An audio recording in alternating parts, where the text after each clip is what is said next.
All right, we're back. It's another Outsiders. Chris, let's start with the most important thing. Let's make fun of Alex's Peloton. I don't see any clothes on the damn thing. So this is a huge problem. You know what's sad too is I haven't used it in like 5 days. I got just sick. collecting dust. Yeah. That's good. Yeah. Dude, you're paying $85 a month for an extension to your closet. Like it's like closet as a service. That's basically what you have. I became the suburban family that I purchased it from off Marketplace. Now you're going to resell it for like $250 and somebody's going to get a screaming deal. Yep. I might buy it from you. I'll ship it to bumfuck California. Thanks. I appreciate it. All right. Well, let's go through some news, man. Armin, who wants to go first? What do you guys got? I think we should talk about Apple losing just an absolute boatload of money. Goldman losing a boatload of money on the Apple deal. That's pretty exciting. Yeah, tell us about that. So I think everyone's aware that the Apple Card launched a couple years ago. It's powered by Goldman Sachs in the background, so they do all the banking stuff, and Apple's kind of just the face of the deal. And turns out over the last 2 years, Goldman Sachs trying to get into consumer banking and lending has cost them an absolute enormous amount of money. Just the Apple Card alone has lost them $1.2 billion. And so it goes to show that Goldman can serve rich people, but I guess they can't serve the everyday man profitably. And is that 1.2 billion over the last year or over like what period of time? I think that was just the last year, and over the last couple, like since launch, I think of their consumer products, it's been like $3 billion. Yeah, I don't know if you guys saw, but all the Q4 for all the big banks who are credit card issuers, they all like put these like enormous reserves for credit card losses. So this is probably just the tip of the iceberg, right, of what all these banks are expecting to happen as credit card debt starts to balloon again. I don't know if you guys have noticed, but the government has stopped printing free money for normal people, and they're just giving free money to the rich elite. So yeah, it's back to the way it's always been. That's why I got that check last week. Back to good old times. Actually, one of my companies just got its tax credit that, we were supposed to get for, being in business because that's the way the stimulus went. We got it 14 months late. Like it just finally showed up. It showed up yesterday. Wow. I was like, hope you guys are still around. Hope you still have employees. Yep. It's yours now. Lambo time. Digging into this a little bit deeper though. So in a lot of times in these co-branded relationships, Apple doesn't bear a lot of the risk of the actual credit under the hood. And so Goldman's actually bearing all the risk of all this consumer credit. Their incentive of going into it is Apple's going to drive them all this amazing traffic and free acquisition. And everyone loves Apple. It literally sits in your phone, one click to open up the card. And even that somehow lost them money. It turns out Goldman was paying $300-ish to acquire a new Apple Card customer alone, which blows my mind when you think about this thing being on every device natively and people being able to apply. They still had to spend all that money to acquire customers. And so I don't know what, I don't think there's been a private successful credit card startup launch in the last 5-6 years. Debit cards and the neobanks have done okay, but credit cards is just a losing proposition. So if Apple comes to you as any company, big or small, and they're like, hey, we want you to do this thing, but like, we don't want to actually do the back end, like it's going to be a bad time for you, right? Yeah. Like there's a reason that they're not just like creating their own bank and doing this. Yeah. They're like, yeah, we don't want to take this risk. Well, there's this kind of joke about like private equity or investment bankers, like when they fly in a private jet to visit you, Mr. Whoever in the middle of nowhere, and they fly in a private jet and they wear $3,000 loafers. Watch your wallet. Like that's exactly the way that it's like. But you look at it like everybody that partners with Apple, everybody that partners with FedEx, everybody that partners with Amazon. Like my buddy, I think we've talked about it. I've talked about it a lot, but my buddy runs one of those like Amazon fleets. Like Amazon basically just tells them how much money he gets to make every month. Like I'm like, that's how it works. He's like, yeah, if I make too much money, they like change the fees. Like that's how it works. Like don't do deals with billionaires. They didn't get there by like doing fair deals. That's just the way this works. That's what's great about this is like everybody assumes that Goldman Sachs is this like evil genius, like running the financial system, like behind the curtain or whatever. It's like, no. Apple's like holding their hand, telling them where to go. And they're just like taking all the blame and shit for it. And then Apple's like, taking the profitable side of this business. And then Goldman's stuck with like 1.2 billion in losses. So good for Apple, actually. Look, if there's a group that deserves an L, it's Goldman Sachs. So like, we're cool with it. We're cool with it. All right, let's move on. Can I do one next? I want to talk about I want to talk about how I went to go look about the biggest stories of the past week, and I had a really tough time finding anything that wasn't a Twitter story. And by that, I mean like these lazy ass reporters need to go look and find some news that ain't rumors about what Elon Musk is doing. That's my 2 cents on this. Like, literally, it's like, is it really deserving to be the front page? And this is the story I brought, by the way, which was there are third-party apps that people use to get on Twitter that are not working. And literally, like, that's the front page of all of these like tech news sites and all these news sites. And I'm like, come on, guys, like, who really gives a shit about TweetDeck? Like, go find some real news. Anyway, was I supposed to talk about the story before I start yelling about it, or is it okay? No, you just go right into the rant. Just right into the rant. Like, really, it's really frustrating. Like, they need to think about me because I have to do some prep for this show, and it wasted a good 20 minutes of my time scrolling through all these stupid stories where they interview one guy who anonymously reports that Twitter forgot to pay its rent in Singapore. Like, who cares? Literally, who cares? So you hate landlords from Singapore, then, is what you're telling me. Oh yeah, am I getting canceled in Singapore? This is it. Great. This is how it all happens. Wait, snip that out. Put that on TikTok. Who cares about landlords? So I do think that a lot of the Twitter news is newsworthy. I don't know about TweetDeck going down being newsworthy, but I think everyone likes to see Elon in the news these days painted as the villain. It's like kind of fun. He's just destroying Twitter, and we get to read about it, and it's great to see all the painful news of like not paying rent and auctioning off the Twitter bird, sculptures and chairs in their offices, and like it's lazy, yes, but it's also pretty entertaining. I've been enjoying it so far. Look, Chris, let's just have a moment with you and me to talk about what's going on here. Alex is just mad that his feed is screwed up because they screwed up the algorithm. Yeah, I have to see your tweets now. Worst case scenario. If I see one more fucking thread about Chili's, Girdley, I swear, I'm going to quit. I'm moving over to Mastodon. Did you see the one where they screwed up the algorithm so it started showing like people who are like kind of in the business corner of Twitter a bunch of threads about how to do fellatio? I was like, this is terrible. Wait, no. Expand on this. I missed this. I missed Twitter fellatio moments. So there's this whole corner of Twitter that's basically just like people talking about adult subjects. Well, you have masculine Twitter, which I think you guys have waded into, and you just get out. You know, anybody who's like got a Fight Club avatar, like, you know, you could just like block them immediately. But there's also like this corner of Twitter that's all like sex workers and stuff like that. And literally like there was a number of people on their For You page where it's like, here is a bunch of like very adult content, including people, there's thread boys and thread girls writing about sexual techniques. And it's just like, come on, guys. Like, are you sure this isn't Twitter Blue? Because I didn't get this and I'm not subscribed. Twitter Red. Yeah. This is what you've been paying $8 a month for. That's the upgraded content. Yeah, it's good. Yeah.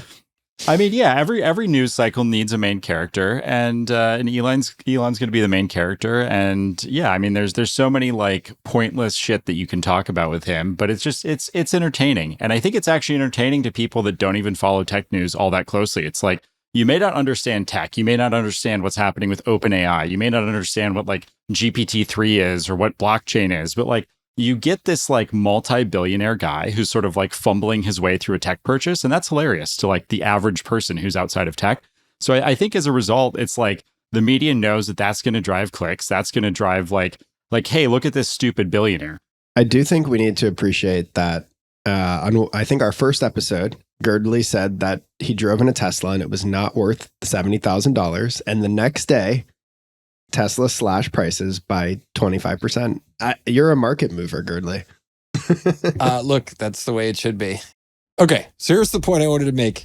Elon has totally replaced Trump, which I think there's a 50-50 chance that Trump, who will be definitely wants to be the main character of the internet, makes a return and displaces Elon in the next 6 to 9 months of presidential rambling. Oh, 100%. So, and then what's crazy is Elon's going to have to pass all these Twitter rules to get Trump blocked from Twitter so that he's the main character again. So it's going to be these like two pseudo billionaire like antagonist people just arguing over like who gets to be the main character of the day. But it's going to be great content. I'm excited. I don't know why anybody wants that job. Like just being a nobody is so much better. Like so much better. Like as we You launch hang a out with like podcast. super famous people and it's like their life sucks. And I don't know why they want to do it. I really don't. You have to be a lunatic. I am shocked that Trump has not tweeted once since being reinstated to Twitter. I would have thought next day, some crazy shit. He would have just gone on Twitter, had some incoherent ramblings back to his old self. Nothing. It's been quiet. I would have lost that bet. I would have put a big bet on Trump tweeting within a week and I would have lost all my money. We'll see. Agreed. We'll see. All right, Chris, you got one. Or maybe right. you got one next.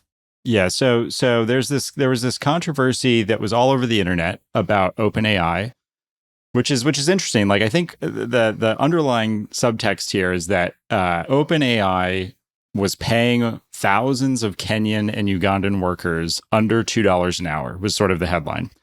And I think the underlying story here is always that like you want to root for a startup or you want to root for a company until they become so big.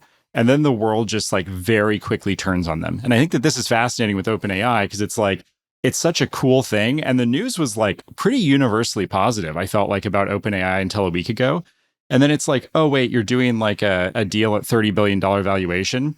No, you're now in the like, we're only going to shit on OpenAI club from sort of like the mainstream media. So, basically what's happening is OpenAI, when they first launched, they had a huge problem, which was that people were putting prompts into GPT, and a lot of the responses back were blatantly sexist, racist, like asking, like telling the people to go do criminal things, telling people how to do criminal things. Yeah. And so what happens is you have data that needs to essentially be trained to say, no, don't do that. And so what makes sense logically is if you have like millions of data points, basically people are typing things into all the different branches and services that OpenAI has. And so as you have millions of people coming on and providing, potentially tens or hundreds of millions of prompts to OpenAI to say, hey, tell me what 1 + 1 is, right? That's a prompt. And so it says something back. And like maybe in the early days, it would say something racist back, which is not great. And so you want people to train this data. And so this controversy is just so overblown, but it's just, I think it's pretty classic. Just, the media, along with what we were just talking about, they need people to hate on. OpenAI has become tremendously successful in a very short period of time. And so, yeah, you have thousands of workers behind the scenes who aren't like, there's jokes about like, oh, are they the people typing back? Like, no, of course not. But, that's not what this is. But, and then I think the company that did this is actually named Samasource. I think it's like Samasource. So when I was reading about this, all the things were about Sama. And I was like, wait, is this like Sam Altman's other company that's like selling training data to OpenAI? And that's not the case. It's some company. And I guess they have tens of thousands of workers. They've allegedly lifted like 50,000 people out of poverty by paying them, $1.50 to $2 an hour in these countries like Kenya and Uganda. It's such like an overhyped story. And I keep seeing it and it's pissing me off because it's like people just don't understand the logistics behind like what these tech companies actually need to get done in a day. True. I don't think it's overhyped though. There's so much to unpack here, but there's so much here that just shows that AI will never be solved fully on its own or never be feature complete. I mean, you have to remember these large language models were built on top of ingesting literally everything they could possibly get their hands on the internet. So you have 4chan and you have Reddit threads and you have probably posts on Truth Social. And like, there's literally zero way for a large language model to train itself on how to spot racism and misogyny and violence and understand the intent without humans in the middle.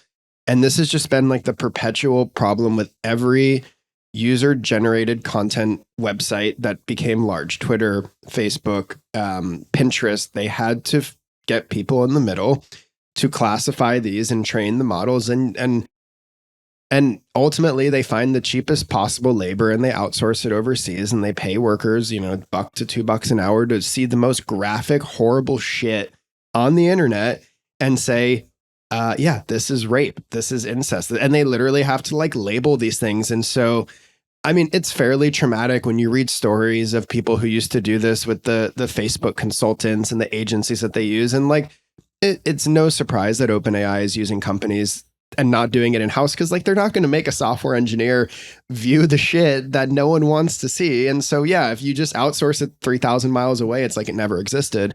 But this is just like it's the tech version of cobalt mining, in my opinion. Like, I don't know if you're familiar with all the clean cobalt movement in the mines, but they basically have people working in these terrible conditions down in the Congo, mining cobalt that goes into our electric vehicles, and everyone at the very top in the US is like, everything's clean. In this case, OpenAI is probably saying, oh, everything's clean, like our models are trained ethically. And it turns out when you start to peel back the onion, like none of this stuff is what it appears. As somebody who owns tens of shares in a cobalt mine, I take issue with this. So first of all, we can get into that separately. But you know, I do agree. But I think that's the exact jobs that a lot of these people would be doing. So I mean, it is like, is there trauma involved in some of those jobs? Absolutely. And I think actually a lot of the stuff that I was reading wasn't even covering that. But it's like, yeah, if you're going into countries where people are largely doing these like terrible jobs for 80 cents an hour, and then you give somebody a job for $1.50 an hour where they're sitting in front of a computer, like looking at terrible shit all day. What are the ethics behind that? But like, I think if we want advancements like GPT, it's sort of the reality of the situation. I agree. You know, I agree. This is it comes with a cost for sure. There is a cost involved in all of this. And in this case, it's the cost of putting people willingly. I mean, they're choosing to work these jobs. Maybe they don't have another option, but they're choosing to do it. And ultimately, I think like that's where the line is drawn, is like, if people are comfortable doing this thing because it pays the bills and it puts food on the table, then like that's totally their decision to make. But I think it's worthwhile for people to know where their meat is made, essentially. I agree. I just think it's at the end of the day, we have to keep in mind that cobalt mining investors and AI founders are real people with third and fourth houses to pay for, with second yachts to pay for. And so, you know, at the end of the day, we need people behind the scenes who are, you know, doing some of the dirty work. And that's the reality of the situation. Yep. Look, you want to get rich, you gotta pack up some jobs and ship them overseas. That's the American way. That's the way right. this goes. By the way, who knew I was such a populist? This podcast has made me turn into such a populist. Look at me. It's great. Screw the man. Take him down. Yeah, we're expanding everybody's worldview here. It's wonderful. Look, what I love the most is this story has gotten around so much because the media, I mean, we talked about it. This is like a horrible news week. It's a terrible week to try to do a news-centric podcast. But the place that you found this story, it's got around so much. You found it on time.com, the website for Time magazine, which, by the way, was very popular when my grandmother was a teenager. Yeah. And by the way, also my antivirus has gone off like 14 times since I pulled up the website 5 minutes ago when we started talking. Like, where are you going on the internet? This is like, well, we can go down that rabbit hole. Like, you know, back in the day, my parents and my grandparents, they would get like Time magazine, Money magazine, Forbes, Fortune, which are basically all like shit rags now to like promote like, you know, pay to play like for startups or pay to play for different companies. So I don't know. I mean, do I read a lot of time.com? Yes. Should you judge me for it? No. Yes. But that's a separate argument. I want to talk about one more thing that was in this that I think was really interesting and just like, frankly, just icing on the cake. It turns out their total engagement and bill for this whole, low wage content moderation review was like $200,000. And after 8 months, Sama ended the contract early with OpenAI, and OpenAI stiffed them over like $50K, and they paid them like $150 out of it. Like, you've got a company spending probably like millions of dollars a month on what are they on Azure, and they can't, sort of shell out the extra $50K to a company that's doing this for them to make them whole. Like, it's just one of those things where someone just made a fucking dumb decision and didn't want to own it, and then made it even worse by like, actually, we're not going to pay you the full contract. And I feel like this is just the typical thing that keeps happening. Yeah. All right, let's move on before I rant about something else. What do we got next here? You want to talk about T-Mobile? You seem really passionate about that in the group chat. I don't know. I'm kind of over it now. I mean, look. Okay, so here's the story. T-Mobile announced today they were hacked. 37 million customer data points were stolen. congratulations. If you're a T-Mobile customer, some dude in Russia now has your name, birthday, mother's maiden name, and your home address. Congratulations. Like, you were dumb. You were dumb and too cheap to pay for AT&T or Verizon. And now some dude named Vaclav in St. Petersburg has all of your information. But like, it is just, I mean, every time I see there's so many of these articles where it's like, yet again, like more data points stolen. I'm like, what about all the hacks we don't hear about? Because these are just the tip of the iceberg.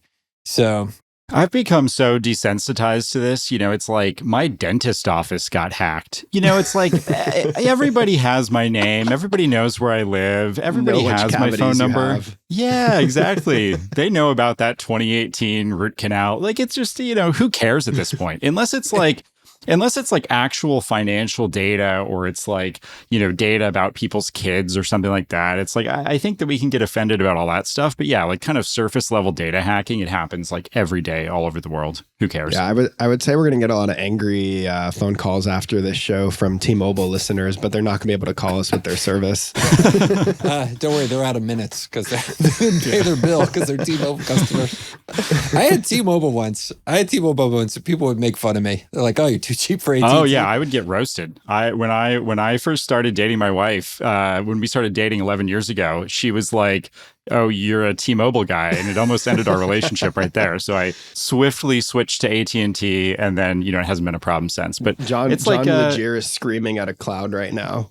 Yeah, exactly. One of the better CEOs on Twitter back in the day. There is a life hack though. So for those who don't have T-Mobile and would like free airplane Wi-Fi, I'm about to introduce a huge life hack to you. So find a friend who has T-Mobile and write down their number. The next time you're flying on Delta or United or one of the airlines that's partnered, it's usually GoGo Internet that is partnered with T-Mobile, you get free Wi-Fi for the whole flight as a T-Mobile customer. And turns out you can put in any of your friends' T-Mobile phone numbers and it'll unlock free Wi-Fi for the whole flight. Wow. That is probably only applies to me and you, Chris, since Girdley flies private. Yeah, that's going to save me tens of dollars. I've never flown on a private jet. I've never flown in my whole life. Me neither. Yeah, which is a combination of two factors. Like, number one, like, shows you like where I live in the economic stratosphere and also how cheap I am. But also that I've never had a job where like they would fly around on a private jet. So like all my friends, you know, work for big corporations. They're like, yeah, I fly private, whatever, good. Like, just zip out there, get some ice cream, and come back. And I'm like, no, that's not how it works. Like, I can't afford that. It's not how it goes. So there's no airports in San Antonio. Oh, yeah, that's all right. Yeah, just keep going. Yeah. Just kidding. Just keep going. All right. What do you guys want to move on to here? Should we talk about Peter Thiel getting out of crypto right before it all crashed? Yeah. So I do have a question. I do have a question. Do we think our audience understands when we talk about Peter Thiel, our founders fund, or should we just assume they do? OpenAI is another thing. We didn't really define that. Like, is our audience people that know this stuff, or do they not know this stuff? I think the first batch of listeners probably is up to date. Okay, that's fine. Yeah, I think so. All right. Tell us about Peter Thiel. Got richer?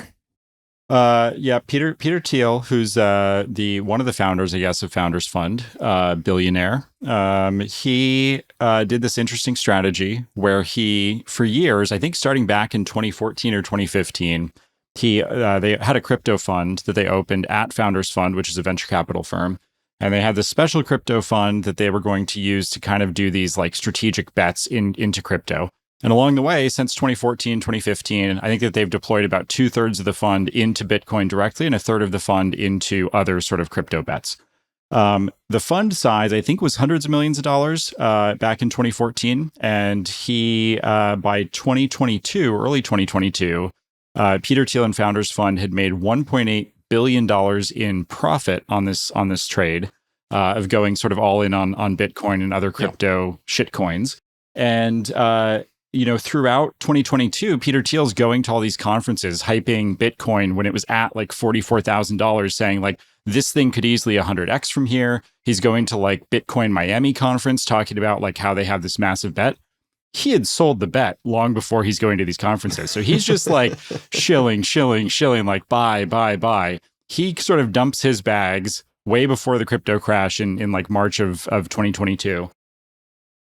And it's just fascinating. Like, I think that there's a lot to unpack here, but it's like, was it just excellent timing? Like, he's had Peter Thiel, for those of you who know him, he's had like incredible timing with several startup bets. He was early in Facebook. He was early in like tens of other billion-dollar companies. PayPal. But on like the hedge fund side, he has had sort of a shit show of a career. Like he had a hedge fund that I think lost billions of dollars. And so like exact precise market timing, like with this crypto fund, has not always been his strong suit. And so this whole timing thing is interesting. Like, what did he know? Tinfoil hat time. Like, did he know that something bad was going to happen? Did they have access from all these startups that they're investing in that like some sort of like, black swan event's going to happen here? Or did the guy just get really lucky? But it's interesting to be like so wildly bullish in public that this thing could easily 100x from here and then just be dumping your bags, in the meantime and not rebuying, even though crypto's super low. You know what it makes me really interested in and excited about? Securities and exchange laws. like I think they're pretty great. I mean, we've basically had an A/B test for the world now, which is, okay, would you like to have the wild, wild west, which is basically how the markets used to run back in the 1910s and 1920s when all those railroad stock promoters were running around and they could do whatever the hell they wanted to, Jay Gould and those guys? Or would you rather have it where there's at least we're pretending that we're following the laws while the hedge funders are in the background cheating like hell in New York? So those are the two options. I would much rather have the second one, where at least the grift is minimized rather than it just being the way we do everything. Because like, is there anybody in crypto who did not turn out to be a total scammer, including this one? Like, no, like they were all crooks. Every single one of them. Like every single one of them saw the chance to take the money and they all took it. SBF, this pump and dump scheme you just described. Man, I'm on a roll today. They're all crooks. And by the way, I made a lot of money buying and selling crypto, so I'm all for this. It's a great job, guys. Thank you. This podcast is sponsored by Binance, the most trusted leader in the crypto industry. I think we should get the SEC as a sponsor. I think we're like pretty pro SEC as a group. So like that could be a massive sponsorship for us. Based on what I'm talking about today, we need the SEC, the AOC campaign, and maybe like a number of those like people protesting on Market Street in San Francisco. Like I got everybody covered. Like we got you today. Only one of those groups has money, but we appreciate the sentiment. It's the people in San Francisco. yeah, exactly. Because they just looted the Walgreens. Yeah. Yeah, they just stole everything from the Walgreens. Yeah, exactly. All right. Well, congratulations to those rich guys. They definitely deserve it. Okay. Yeah, it's about time they got a W, Yeah. All right. Can I talk about TikTok a bit? Let's do it. Yes. Okay. So, man, I think 2023 is definitely like the year of, you guys are, the government's like, we should maybe do, things are not going so great. We should consider enforcement. What do you guys think? Like, no, where were you 2 years ago when everybody was robbing everybody? So, TikTok, the social media network that does small videos that's loved and liked by teenage boys and girls and me, by the way. I use it a ton for learning Spanish. So now all I get is Spanish teachers who come on there and they're like, azul, blue. It's like, okay, thank you. This is going great. So TikTok a couple years ago, it's done by a Chinese company called ByteDance. And there was this idea that maybe we shouldn't be shipping all of our personal data and location information and stuff and getting our news from a company that's located in Shanghai, just right and filled with Chinese government agents. So like this great idea, maybe we shouldn't do that. So they put all their data on Oracle servers, which great. And so that happened a couple years ago. But now TikTok, it's even getting worse. TikTok is running around trying to negotiate ways to have its algorithms identified and try to reduce the chances that all of our information is basically just going straight to Beijing so they can track what's happening in America with both, anybody. So that's the latest, and there's another round of TikTok trying to keep themselves out of I guess electronic prison. So what do you guys think? I mean, there's been no formal decision made on whether we're going to ban TikTok from the US or not, and they're trying to get ahead of it, which I respect. They're trying to save them because the US is a massive market for them. People love TikTok here; they make a crap ton of money from it, but. When you look back at what they did during presidential elections and muting political tweets and not letting them go, it's just hard to know what their actual agenda is behind the scenes. And I don't think you can trust any company that is associated with a Chinese parent company. Like they need to either become their own independent US-based entity with a very clear separation from the Chinese entity, or they just shouldn't operate in the US. Like there should be a firm stance on this. Dude, the scary thing is like my kids are on TikTok all the time That's where they're Me getting too. their news. They're not going to MSNBC. Like, they're not going to Fox News. They're not going to OAN or Newsmax or any of those kind of, I just hope that they don't come mainstream news across stuff. my anonymous breakdancing account that I have on TikTok, because that'd be incredibly embarrassing. They're like, oh, I saw your podcast co-host on his breakdancing channel on TikTok. I mean, everything I've heard about TikTok is like, if you go to China and you look at how the average 15-year-old is using it, it's used for language skills, for math, for science experiments, for like interesting like piano lessons, music. And they're basically, the Chinese government suppressing anything that's not that, or they're oppressing whatever they want to. The way 15-year-olds in America use it and the way that Alex and I use it is twerking videos. Like, that's what we want to see, Speak for yourself. I have curated my feed where I only get general contractor and trade business TikToks, and I get to watch people cutting tile and fucking putting up framing for houses and home inspections. It's pretty, it's actually really interesting. I just tried to pull somebody down in front of the bus with me, and it totally backfired. So there's some good stuff on there. Every social media network eventually figures out that I'm a man in his late 40s who's married with kids. And like, if I'm not careful, those algorithms will head straight towards like bikinis, twerking, innuendo. Like, I have to be very intentional not to like let it even migrate in the direction of like America's Got That Kind of Talent. Otherwise, I will look up and I'm like, what the hell is going on here? Like, this is totally inappropriate. So that's how I end up. Girdley's whole feed is just a day in the life of Facebook PM videos. Oh, yeah. Yeah. Or like bikini try on TikTok. Did you know that's a thing? Like, no. Like, you got to make sure you don't go there because you can't get out. It's like a tar pit. But even if you do, they still know. So it's like, this is why I spent 2.5 hours watching a guy smoke meat on a Traeger the other day on YouTube. Like, this is like, you pull out one rabbit hole and they're going to put you in another one. So it's like, yeah, it's all the same stuff. All right. Well, I think we got time for one more. What do you guys want to talk about? We may have have the gone through SEC everything. charges Gemini and Genesis, but I didn't actually read that article. Oh, I think I covered that in the everybody in crypto turned out to be a crook. That's true. That's the summary of that one. Yeah, like, I guess the only question is like, that's Binance is the only one left of the big crypto exchanges. So it's just a matter of time till those, Yeah. If whatever the equivalent of Lindy is, when it's like everybody else you work with turned out to be a crook and you're probably that, like, that seems like what's going to happen. Trying so hard to be like, oh, we didn't sponsor stadiums and we can build trust with the community. It's all the same stuff that FTX did before the collapse. It'll happen in the next year. Yeah, I don't have any money sitting in crypto exchanges. I'm not trying to lose it all. Maybe a year ago was an okay idea. I do. I look forward to losing it. It's going to be good content. It'll be good content. All right. Well, I think that covers it for this week. Man, I just got to give us a 10 out of 10 or maybe an 11 out of 10 because I think we took the most boring news week in history and turned it into something really interesting. We can hope. Let's hope.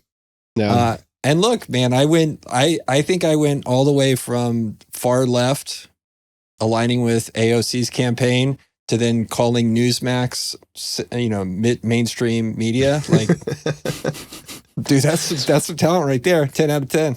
It's pretty good. 10 out of 10. All right, guys. Well, we'll get this one edited and we'll get it out. And we'll see you guys next week. All right. And I think we should really strive to get some clips. There's definitely some funny content of our faces talking about some of this stuff. Oh, I'm definitely getting canceled over this one. All four people that listen to it are definitely going to cancel me. Time.com supporters are going to hate you. They're going to be like, hey, Singaporean landlords are going to hate you. This is a long list. Oh, dude. Well, like on my other podcast, like one time I went on a 10-minute rant about Corpus Christi and I got hate mail. Seriously, hate mail. That's what we need. And then the rest of the people were like, yeah, you're totally right. It sucks here. It's bad. It smells. It's really bad. We should just pick a couple cities and just shit on them every week. It's good. Oh, Ohio. I know it's a That's state, too but easy. we can dunk on the whole state. it's like picking on a person in a wheelchair. You don't do that. Like, that's not nice. Yeah. That's not nice. Florida and Ohio are off limits. I already got my Florida joke out last episode. So yeah. Cool. I look forward to sharing this one tomorrow. If you've listened this long, and you don't feel that mad at me or anything that, Chris said. I know Alex is an angel, so that never happens. But please open up your podcast app and leave us a review. Our goal, by the way, guys, we have a goal because I just made it up. We want to get into the top 100 of tech podcasts. And the way we can do that is with reviews. So I think we have a good chance if the three of us each review it, and then maybe we could ask our family and we could get there. But reviews on the Apple Podcast app are the best way to move up in the charts and then get noticed more and all that. We kind can of do stuff. it. Reviews equal podcast growth, which equals sponsorships, which means my family won't go hungry if you subscribe to this podcast. Thank you. Somebody's got to pay for that damn Peloton subscription. It's true. It's great. All right, guys, catch you next week. Next week.